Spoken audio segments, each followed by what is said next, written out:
అత్యంత అధునాతనమైన మరియు వేగవంతమైన రోబోటిక్ లేజర్ విజన్ కరెక్షన్ కేవలం 6 సెకండ్లలోనే. సంప్రదించండి Ramesh LASIK and laser centre. నమస్తే, వెల్కమ్ టు విహారీ న్యూస్. తెలంగాణలో లోక్సభ ఎన్నికల హడావుడి కొనసాగుతోంది. గెలుపే లక్ష్యంగా పార్టీలన్నీ ప్రణాళికకు పదును పెడుతున్నాయి. మొత్తంగా తెలంగాణలో 17 లోక్సభ నియోజకవర్గాలున్న నల్గొండ లోక్సభకి మాత్రం ప్రత్యేక స్థానం ఉంది. నల్గొండ హైదరాబాద్ మహానగరానికి సుమారుగా 100 కిలోమీటర్ల దూరంలో ఉన్న ఈ జిల్లా కేంద్రం దేశవ్యాప్తంగా గుర్తింపు పొందింది. ప్రపంచంలో అతిపెద్ద మానవ నిర్మిత నీటి పారుదల ప్రాజెక్ట్ నాగార్జున సాగర్ ఈ జిల్లాకు చెందినదే. ఉద్యమాల యుద్ధ భేరిగా పేరున్న నల్గొండ జిల్లాలో ఎర్ర జెండాకు అద్భుతమైన ఆదరణ ఉంటుంది. అంతేకాకుండా ఈ ప్రాంతంలో నుండి ఎంతో మంది కమ్యూనిస్టులు, స్వాతంత్ర సమర యోధులు, నిజాం నియంతకు ఎదురెళ్లి నిలబడిన పోరాట యోధులు జన్మించారు. దేశం గర్వించదగ్గ గాంధేయవాది రావి నారాయణ రెడ్డి రాజకార్ల రక్షతత్వానికి చరమగీతం పాడిన మహిళ ఆరుట్ల కమలాదేవి, మల్లు స్వరాజ్యం, చాకలి ఐలమ్మ వంటి వీర వనితలు ఈ పోరాట గడ్డపైనే జన్మించారు. తెలంగాణ సాయుధ పోరాటానికి ఊపిరిగా ఉన్న ఉమ్మడి నల్గొండ జిల్లాలో 1952లో జరిగిన సాధారణ ఎన్నికల్లో 12 నియోజకవర్గాలలో 12 కమ్యూనిస్టు నాయకులే గెలిచారు. దేశమంతా హస్తగతమవుతున్న తరుణంలో తెలంగాణలో మాత్రం ఎర్ర జెండా రెపరెపలాడింది. అటు అదే ఏడాదిలో జరిగిన పార్లమెంటు ఎన్నికల్లో సైతం Ravi Narayana Reddy People's Democratic Front తరపున గెలుపొంది ఆనాటి కాంగ్రెస్ అగ్రనేత నెహ్రూ కంటే ఎక్కువ మెజార్టీ సాధించాడు.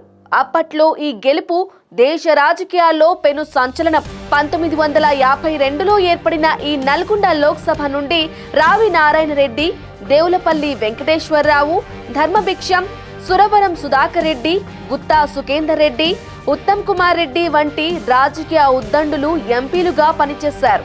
కాలాలు మారుతూ ఉన్నాయి. కాలానికి అనుగుణంగా మనుషులు మారుతున్నారు. మనుషులకు అనుగుణంగా పార్టీలు, ఆ పార్టీ జెండాలు మారుతూ వస్తున్నాయి. 1952 నుండి 2019 వరకు మొత్తంగా 17 సార్లు లోక్సభ ఎన్నికలు జరగగా 7 సార్లు కాంగ్రెస్, 7 సార్లు సిపిఐ విజయం సాధించింది. ఉమ్మడి ఆంధ్రప్రదేశ్ లో కూడా నల్గొండ జిల్లాకి గట్టి రాజకీయ నేపథ్యం ఉంది. దాదాపు 15 లక్షల మంది ఓటర్లను కలిగి ఉన్న ఈ లోక్సభ నియోజకవర్గంలో కాంగ్రెస్ పైచేయి సాధిస్తూ వస్తుంది. కొన్ని సామాజిక, ఆర్థిక, రాజకీయ పరిణామాల వల్ల కమ్యూనిస్టు పార్టీ కాస్త డీలా పడటంతో కాంగ్రెస్ పార్టీ ఆ అవకాశాన్ని అందిపుచ్చుకుంది. 1999లో జరిగిన ఎన్నికల్లో టీడీపీ అభ్యర్థిగా గుత్తా సుఖేందర్ రెడ్డి విజయం సాధించగా 2004లో జరిగిన ఎన్నికల్లో సిపిఐ నుంచి సురవరం సుధాకర్ రెడ్డి సమీప బీజేపీ అభ్యర్థి ఇంద్రసేన రెడ్డిపై 50,000 మెజార్టీతో గెలుపొందారు. ఈ ఎన్నికల్లో బీఆర్ఎస్ 86,000 ఓట్లతో 3వ స్థానానికి పరిమితమైంది. ఇక 2009 ఎన్నికల్లో కాంగ్రెస్ అభ్యర్థి గుత్తా సుఖేందర్ రెడ్డి గెలుపొందగా 2014 ఎన్నికల నాటికి తెలంగాణ ప్రత్యేక రాష్ట్రంగా ఏర్పడిన కూడా ఈ స్థానంలో మాత్రం సుఖేందర్ రెడ్డి నేతృత్వంలో కాంగ్రెసే గెలిచింది. ఇక 2019 ఎన్నికల నాటికి రాష్ట్రంలో బీఆర్ఎస్ అధికారంలోకి వచ్చింది.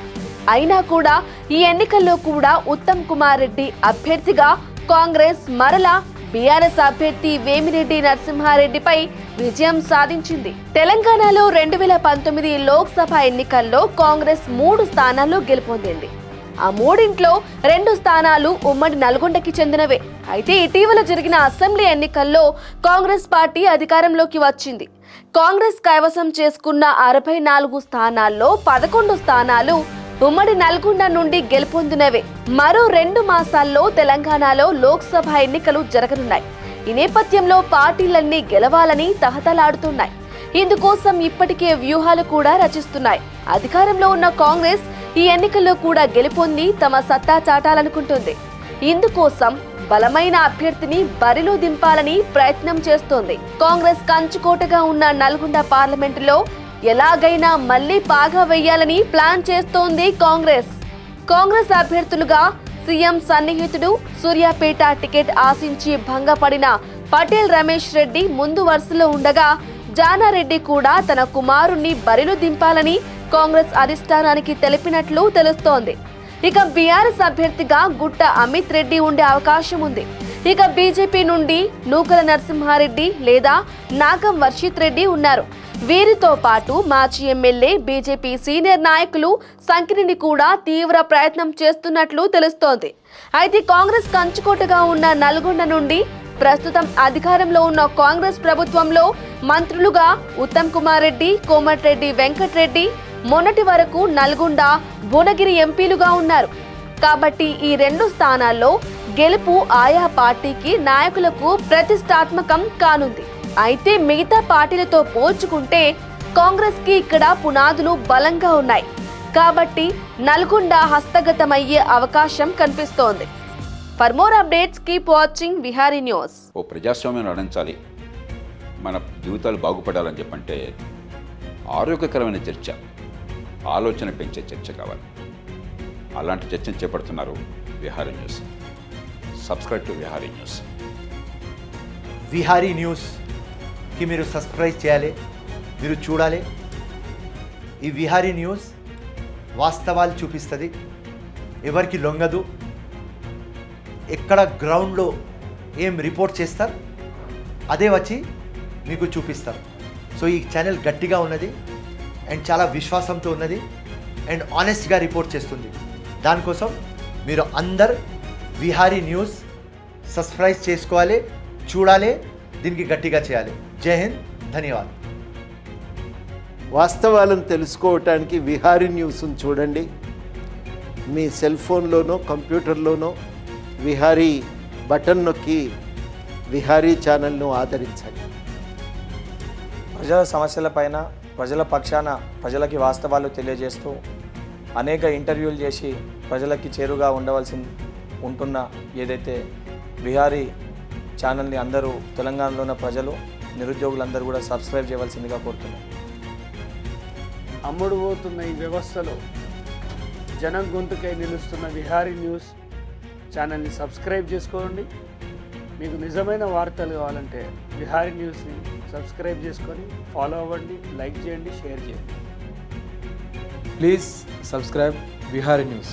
ఎందుకంటే విహారీ అంటే ప్రయాణించడం, అంటే ఒక బహుజన జ్ఞానాన్ని కావచ్చు, లేకపోతే బహుజన విధానాన్ని కావచ్చు, లేకపోతే మూఢత్వపు ధోరణిలో ఉన్న అజ్ఞానపు చీకట్లను తొలగించుకోవడానికి, వెలుగులోకి ప్రయాణించడానికి విహారీ న్యూస్ అనేది చాలా వరకు ఉపయోగపడుతుంది. ఖచ్చితంగా వాస్తవాలను మాత్రమే ప్రజెంట్ చేస్తుంది కాబట్టి, ఉన్నది ఉన్నట్టే ముక్కుసూటిగా మాట్లాడుతుంది కాబట్టి భవిష్యత్ తరాలు ఒక కొత్త పంతాలో పోవడానికి, కొత్త పంతాలో ప్రయాణించడానికి విహారీ అనే ఒక అర్థం ఉంది. కాబట్టి విహారీ న్యూస్ను దయచేసి సబ్స్క్రైబ్ చేయండి, షేర్ చేయండి, లైక్ చేయండి. జై భీమ్.